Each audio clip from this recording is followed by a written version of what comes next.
love India? You are not alone. At 75, we've been through a lot, and it's time to look back. This is India at 75.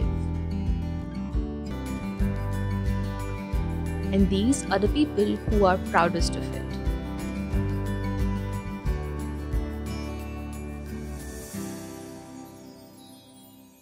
Ladies and gentlemen, I'm Arush Sharma and I will be presenting my views on the Indian tourism industry. When India became independent, in the eyes of the world, it was the land of Rajas and Maharajas, decked with jewels, seated on ornately decorated elephants. The land of snake charmers, and also one of abject poverty and famine, where people defecated in the open. Much has changed since then. In 2018, the tourism industry generated $247.3 billion with a growth of 6.7%. India is ranked 34th in the Travel and Tourism Competitiveness Index. Tourism is the third largest foreign exchange earner in the country. We have traveled on a long and difficult path to reach the point today when the tourism and hospitality industry is one of the largest service industries. India was always considered a tourist's paradise with 38 World Heritage Sites and more than 3,600 monuments of archaeological importance. Sustained efforts, such as the National Tourism Policy, focus on development of tourist destinations such as Agra, Rajasthan, Hampi, and branding in the shape of Incredible India campaigns and showcasing India's soft power have helped in leapfrogging to the next level. However, India still has a long way to go in the tourism industry. Eating out and going on vacation are some of the simpler pleasures of life. However, an overwhelming majority of families in India may find such simple pleasures beyond their reach. 86% of households never take a trip, and 76% of households never eat out. If we do not appreciate ourselves, we cannot expect others to do so. For the Indian tourism industry to mature, we need more domestic travelers initially. This will create infrastructure such as hotels, eating joints, recreational amenities, adventure sports, and more importantly, a tourist-friendly ecosystem. We can thereafter aspire to be a top destination for foreign tourists. For the creation of this infrastructure, investment will be necessary.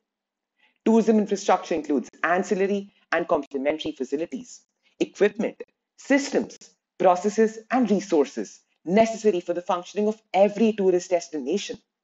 This primarily includes roads, railways, airports, and the like, which make a tourist destination accessible for tourists.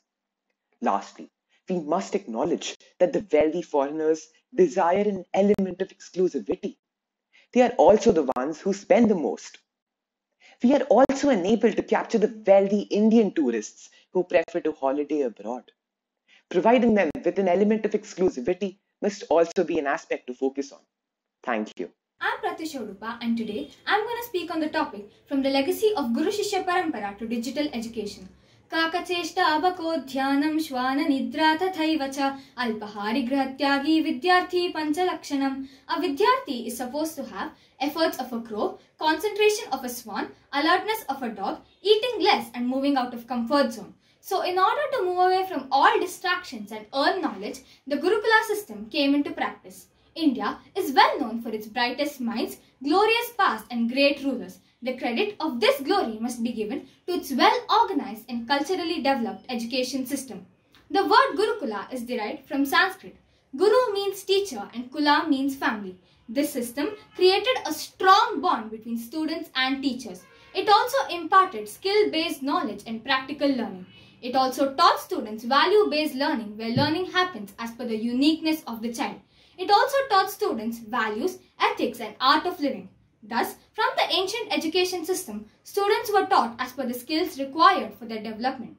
The best way to predict the future is to build the future. The discovery of computers and internet in the early 90s changed the education system completely in India. I believe in future, most of the students will be pursuing online programs. Education will be truly democratized and globalized with students unhindered by their age or national boundaries powered by superfast quantum computers, virtual reality, and augmented reality. Technology will be so refined that it will enable online learners to have the same experience as on campus. Some of the jobs that exist today didn't exist 70 years ago, and some of the jobs that will exist in 70 years from now may not be even imaginable right now. So, how do we teach students how to join industries that don't even exist yet? For that, we need to teach the students how to learn and not what to learn. The future education system will be based on Bloom's taxonomy that concentrates on not just remembering concepts but also in understanding, learning, applying, and creating new concepts. The mind is not a vessel that needs filling but a wood that needs ignition. And I strongly believe the ignited minds of the youth through the education system will give rise to more and more innovators, problem solvers, and extremely ambitious people. They will have the ability to create an identity for themselves and brighten the future of the country. 75 years from now, I can see the resurgence of Nalanda and Takshashila universities where people from all over the world will come to India to study, and soon India will lead the world. Thank you. Have a great day. An entrepreneur is a farmer with a seed of an idea. Feed the idea and give it a chance to grow. India is a place of great ideas, constant innovation and progress. It is a place of dreams and their journey to reality. Today, when we are at the helm of 75 years of independence, it seems the right time to evaluate our growth and mark the path for our future. I am Radha Bhule from Chirek International School, Hyderabad, and I am about to embark on a journey through India's progress in the field of entrepreneurship and tell you why I believe the future is bright for our country. Innovation is seeing what everybody has seen, but thinking what nobody else has thought. In the past, Indians have come up with some innovative ideas that have changed our lives. Let us talk about some of these mighty industrial empires which India has witnessed since independence. The world's 8th largest dairy and a household name in India, Amul, the brainchild of Dr. Verghese Kurian. Upon its phenomenal success, Dr. Kurian replicated the model all over the nation, establishing the white revolution in India. In the 1960s, Mr. Dhirubhai Ambani founded Reliance Industries in a small 500 square feet office in Mumbai. Reliance is now a powerhouse in India, growing our economy in various sectors. Wipro was started as a small edible oil producing industry and Infosys with a meager amount of rupees 10,000. Infosys and Wipro are today India's tech giants, holding India's head high in the software industry. The startup ecosystem, which is fully established today, didn't exist then. Despite this, these businesses have bloomed and prospered. They are truly the unicorns of their times. Emerging unicorns from various sectors in our nation today are PhonePe, Vedantu, Dream11, Swiggy, PharmEasy, Nykaa, and so many more. With its young population, India can and should become the skill capital of the world. However, we will need to shift gears and focus on revamping and preparing various skills of our youth. Imagine if we spend the next few decades unleashing the entrepreneurial energies of 1.3 billion Indians, 65% of whom are below 35 years old. India would truly become a global superpower. This means that India's youth need the right educational infrastructure and a supportive ecosystem to embark on the journey of entrepreneurship. Various educational institutes are already working towards such goals by organizing idea competitions and offering courses on entrepreneurism. The Startup India initiative has also granted various benefits to emerging businesses. The pandemic too has unknowingly given a chance for certain ideas to emerge. India in the next 75 years will be an inspiration to millions worldwide for entrepreneurial ideas and their execution. India will be a pasture for numerous unicorns to graze upon and be the land to nurture their success stories as always. Innovate India, Startup India, Stand Up India. Jai Hind. Since mankind originated, it has always looked up and wondered about what lies beyond the blue sky. Space exploration and thus the Indian space program has always occupied an important position for us. Although we had a comparatively late start, once we launched our first satellite, the Aryabhat, there has been no looking back. Today, India is a global space force. The Indian space program has been championed by ISRO as we have moved from strength to strength. Chandrayaan-1 was a feather in our cap, our unmanned lunar orbiter which first detected the presence of water on the moon, a result which brought it widespread recognition. We did encounter setbacks. Our first attempt at an augmented satellite launch vehicle and a heavy communication satellite failed. However, then came Mangalyaan. We became the first country to put a probe in the Martian orbit in the first attempt. The cost of this astronomical achievement was only 11% of the same project by NASA. Today, we have the largest constellation of remote sensing satellites. Space research flourished as well. Indian astrophysicists have proved their mettle time and again by conducting groundbreaking research. Meghnad Saha's ionization equation opened the door to stellar astrophysics and was considered Nobel Prize class. S. Chandrasekhar's research yielded the Chandrasekhar limit, a discovery which earned him the Nobel Prize. As we approach this glorious moment in Indian history, we can proudly say that our efforts in this field have brought fruit. Today, space stands as an opportunity to seize for India. We have the required provisions, evolving infrastructure, and young talented minds to evolve into the space leader. So where are we headed? Today, startups are incubating in India with innovative ideas such as 3D printing satellites and creating a constellation of Earth observation satellites. This is combined with growing research in the field of astrophysics. With increased interest and investment in this sector, it is only a matter of time before India has its own SpaceX. We shall soon launch a crewed mission and have our own space station. In the near future, we can expect ISRO to launch human missions to the Moon and Mars and work on space habitats. We have proved our expertise in improving and refining existing technology to make it cost effective. This shall continue with India paving the way for making space travel easier and efficient. Space mining could very quickly become a sector of great value. Indian scientists are tirelessly hunting for helium-3 deposits on the moon, a waste-free nuclear source that could theoretically meet global energy demands for 250 years. Today, as we stand at the cusp of achieving greatness, we can look forward to the new India leading us into the new space age. Thank you. Arogyam Param Bhagyam Swastham Sarva Sadhanam, which means health is God's gift to us. Staying healthy is not an option but a necessity to live a happy life. With focus being primarily on health since ancient times, India is the birthplace of the earliest systems of medicines. Namaste. I am Arna Panda, a 4th grader from Poda International School, Rajkot. Today I am going to talk about health in modern times and going back to our roots through the traditional system of medicine, which includes the Ayurveda, Unani, Yoga and Naturopathy. Ayurveda has its roots in the ancient Hindu texts, particularly in the Atharva Veda and later the Charaka Samhita and the Shruta Samhita. Unani system of medicine originated in Greece and was introduced in India by the Arabs. Naturopathy is a term for a range of alternative treatments derived from natural products. With the glorious past that the Indian system of medicine boasts of, it is gaining popularity now and the future looks promising.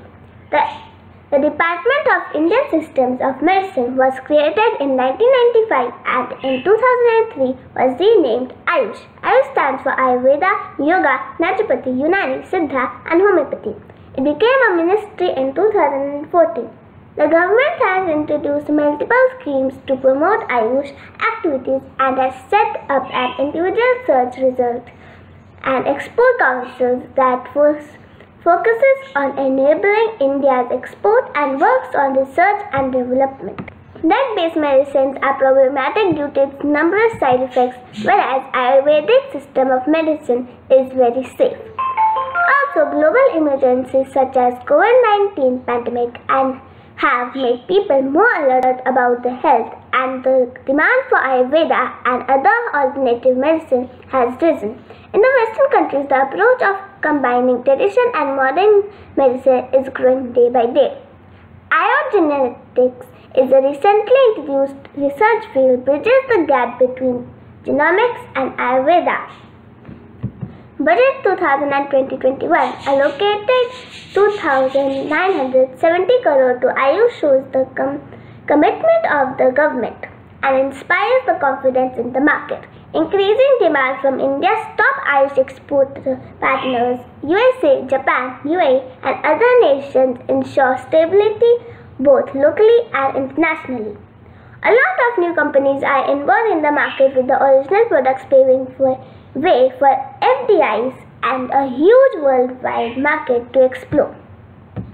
The future alternative medicine looks promising as the evolving business environment holds much potential to take Indian traditional medicine to the world, creating a niche for itself amongst the modern medicine.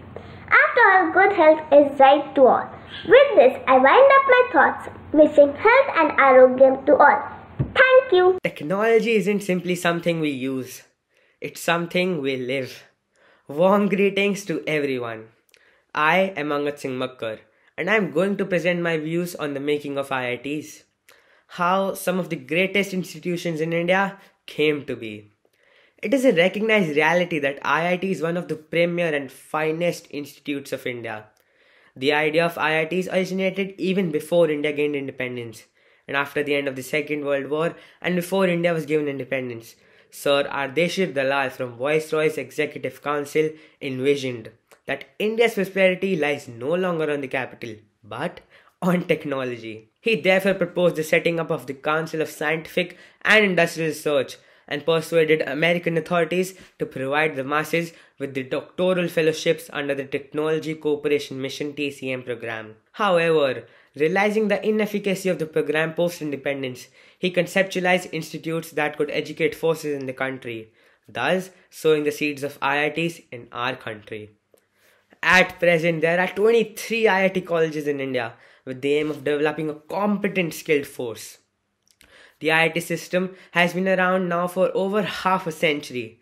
Indian institutes of technology are all set to embrace diversity and offer education in areas beyond their traditional technology and engineering focus. The IITs clearly have a long way to go. IIT envisions to become large technical university along the lines of Georgia Tech and MIT in the US or NSU in Singapore. In this model, each IIT will have 500 to 1000 plus faculty members, about 10,000 to 20,000 students with a ratio of 1:20, and a strong and large research program. This is an eminently feasible vision. The new national education policy has given a thrust to multidisciplinary education, reducing the rigidity amongst different streams of learning. It also talks about multiple entry and exit system at undergraduate level. Technology is the powerhouse of innovation.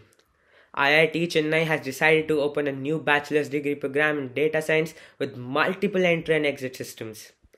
IIT Delhi has to set up a school of public policy, and IIT Kharagpur said that they'll be happy to help new generation IITs become more diverse. The future of technology lies in the hands of engineers and professionals. IITs are paving way for this advancement handsomely. The institutes are primarily meant to produce quality engineers who would have a greater role to play in building not only just a new India, but also in developing a global platform. We are privileged to be living in a world where science and technology can assist us, make our lives easier, and rethink the ways we can go about in our daily lives. Thank you. Theodore Roosevelt once says, burning fossil fuel is like breaking up the furniture to feed the fireplace because it's easier than going out to the woodpile. Hello, I'm Anika Mishra of grade 9 from Podar International School, Amravati, and today I'm going to talk about fossil fuels and its use in our country. For most of the human history, our ancestors relied on very basic forms of energy, human muscle, animal muscle, and the burning of biomass such as wood or crops. But the Industrial Revolution unlocked a whole new energy resource, fossil fuels. Fossil energy has been a fundamental driver of technological development. India, with its diverse geographical features and being one of the oldest civilizations in the world, not only has great deposits of fossil fuels, but has also been using fossil fuels since long time. Fossil fuels have and will continue to play a dominant role in Indian and global energy systems. With the country gaining independence, there was a significant growth in industrial sector leading to large-scale urbanization, thus resulting in increased consumption of fossil fuels in the country. Fossil fuel consumption has increased significantly over the last half century, around 8-fold since 1950 and roughly doubling since 1980. India is the world's third largest energy consuming country.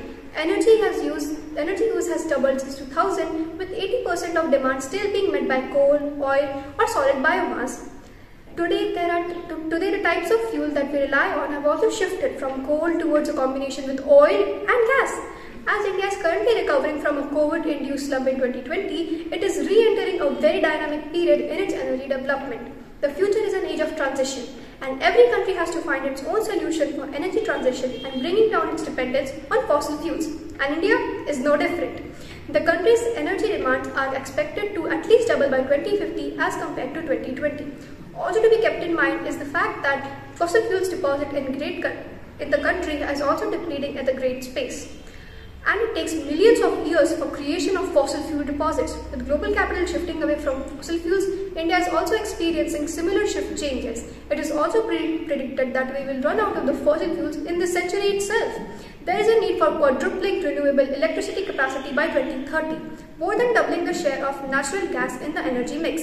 Our aim should be to provide a coherent framework in which to consider India's choices and their implications. The main alternatives to oil and gas energy include nuclear power, solar power, ethanol and wind power. Fossil fuels still dwarf these alternatives in global and domestic energy markets, but there is a considerable public momentum to increase their utilization as industries shift towards sustainability and more green business practices.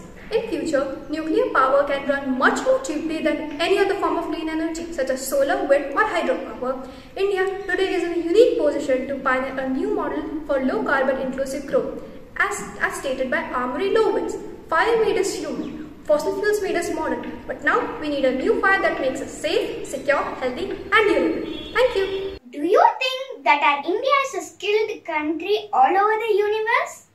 Well, I don't think that's true because our India is only least skilled all over the universe. Well, I'm Bijotsna. Today we are going to discover about this topic. Is India skilled, or what are the things that should be added in the future years? The first thing that should be added is education. Do we want to know why education is really important? Because education will be the first thing that is must need for the kids in the coming generation. And what you need to do is give the kids free education by giving them a free school. And do you think that how are we gonna earn the earnings? Well, you can add those fee into the parents' tax so that they can also get earnings and same time these kids can also get free education. Actually, this is the must need thing because the coming generation must need lots of scholarship members to help around this generation because of the scholarship.